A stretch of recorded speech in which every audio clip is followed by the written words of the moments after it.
Bonjour, merci d'écouter ma chaîne, j'espère que vous allez bien. Alors je fais cette nouvelle vidéo toujours sur le parcours Flamme Jumelle. Donc comme voilà, certaines d'entre vous le savent déjà, je suis psychologue, psychothérapeute et j'essaye d'apporter un regard de psychologie sur les parcours de liens d'âme, mais notamment la flamme jumelle, puisque c'est le parcours le plus complexe qui souvent amène les personnes à s'intéresser à cette dimension spirituelle, cette dimension énergétique qui va faire les personnes aller chercher en général des explications au-delà de la psychologie.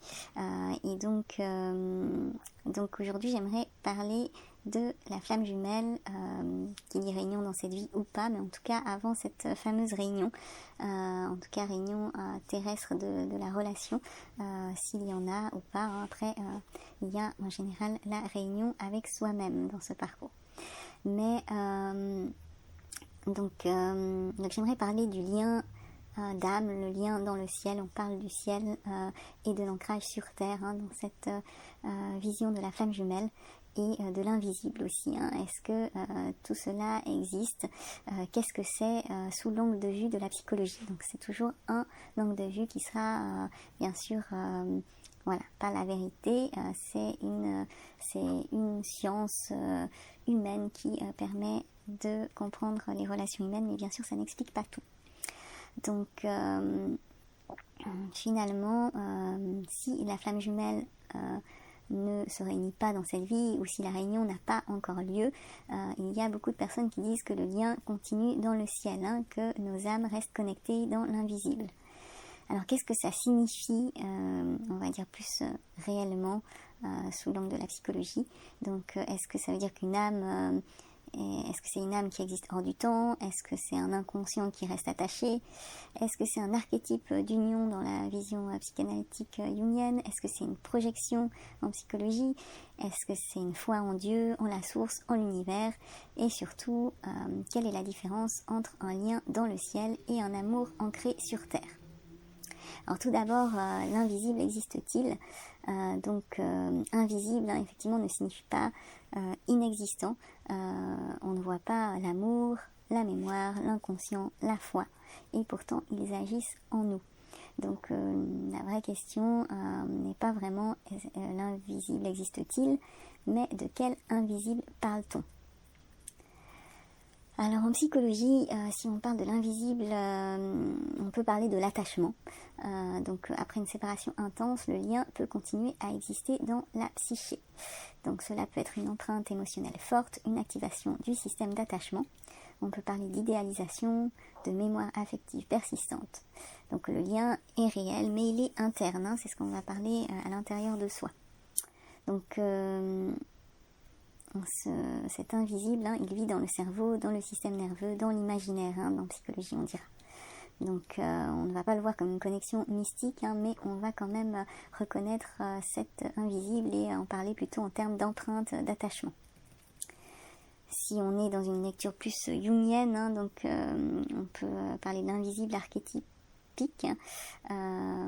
Donc la flamme jumelle, on en parle parfois comme représentant l'anima, l'animus, l'archétype de l'union, la quête d'unité intérieure. Le lien dans le ciel serait alors une dynamique symbolique profonde. L'autre incarne un idéal intérieur. La réunion extérieure n'est pas obligatoire et l'intégration intérieure est centrale, hein, donc c'est vraiment ça qui est important dans cette vision-là. Si on est plutôt dans l'invisible spirituel et la foi, dans cette vision spirituelle, l'âme existerait indépendamment du corps, le lien continuerait hors matière et la séparation devient donc une épreuve, une mission, un plan plus grand. Donc beaucoup disent qu'après la séparation flamme jumelle, ils ont développé une foi plus profonde, une relation à Dieu, une confiance dans la source, une reliance à l'univers. Donc si on se pose la question en psychologie pourquoi, hein, on peut l'expliquer parce que la perte oblige à lâcher le contrôle et donc quand finalement la terre, la réalité ne répond plus, alors le ciel devient, on peut dire, une sorte de refuge, en tout cas un endroit où on se sent bien, qui apaise. Et donc le lien, si on parle du lien dans le ciel, hein, justement, versus l'ancrage sur terre, donc on pourrait se dire en psychologie que le ciel représente l'idéal, l'absolu, l'éternité, l'amour pur et la terre représente plutôt le choix, la réciprocité, la responsabilité, l'engagement.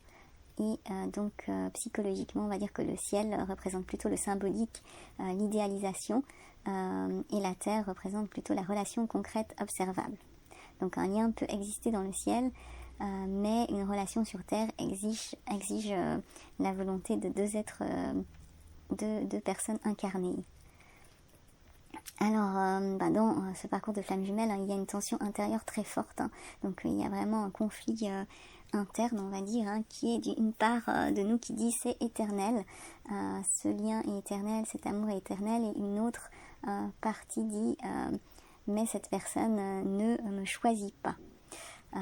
Et donc, c'est cette tension qui est une tension entre l'amour idéal et la réalité relationnelle. Donc, quelque part, ce travail de réunion en soi, de maturité psychique, consiste à tenir ces deux espaces sans confusion. Voilà, on peut avoir cet amour idéal, mais en même temps être dans la réalité relationnelle. Et c'est ça qui est très difficile et fatigant aussi, j'ai envie de dire vraiment. Cette tension interne, elle épuise, elle rend ce sentiment d'être un peu dissocié, que tout est dissonant, qu'il y a quelque chose de pas cohérent à l'intérieur de soi. Alors, si on est dans une croyance que sa flamme jumelle va se réunir ou peut-être pas, mais dans tous les cas, finalement, à quoi sert cet invisible, si on est en termes de fonction, quelque part, en tout cas si on parle en termes de psychologie, on va réfléchir un peu comme ça. Cette croyance dans l'invisible, ça donne sens à la séparation, ça apaise l'angoisse d'abandon et de rejet, ça transforme la perte en croissance, en évolution, ça ouvre à la spiritualité et ça favorise l'amour inconditionnel. Donc là, la flamme jumelle devient un chemin vers la transcendance. Par contre, en même temps, le risque d'un autre côté, c'est d'empêcher le deuil, de suspendre sa vie affective, de maintenir l'attente et parfois de confondre l'idéal et la réalité. Et à ce moment-là, l'invisible devient une défense psychique, on va dire. Donc il faut vraiment arriver à ne pas se perdre entre ces deux plans, ces deux dimensions. Donc finalement, ça me paraît aussi intéressant, ces visions où on parle de la réunion n'est pas le but. Peut-être que la rencontre flamme jumelle, alors bon, moi je dis la réunion en soi-même, ça me paraît quand même le but, mais en tout cas la réunion relationnelle à l'autre sur la terre n'est pas le but premier dans ma vision, mais aussi dans ce qui me paraît commun, surtout pour les personnes qui sont sur ce parcours flamme jumelle, enfin qui se sentent en tout cas sur ce parcours flamme jumelle. Et donc peut-être que là la rencontre flamme jumelle elle a plutôt pour fonction de réveiller, d'ouvrir l'esprit, de se confronter à ses peurs et à aux difficultés, de sortir de sa zone de confort, justement de se transformer, de transformer les choses qui n'allaient pas. Et si l'âme est éternelle dans la croyance, alors une seule vie n'est pas décisive, donc il y a toujours une suite, et donc ça permet que la pression diminue et la croissance, l'évolution devient centrale. Alors, si on est toujours dans l'invisible, est-ce que c'est l'âme, l'inconscient, ou est-ce que c'est la foi ? On peut en tout cas avoir des lectures qui coexistent, selon moi. Donc au niveau psychologique, on va parler de cet attachement et de cette projection sur l'autre. Au niveau psychanalytique, on va parler d'union symbolique intérieure du côté de Jung. Au niveau spirituel, on va parler d'âme réelle hors matière. Et là, la science ne cherche pas à trancher par rapport à la métaphysique.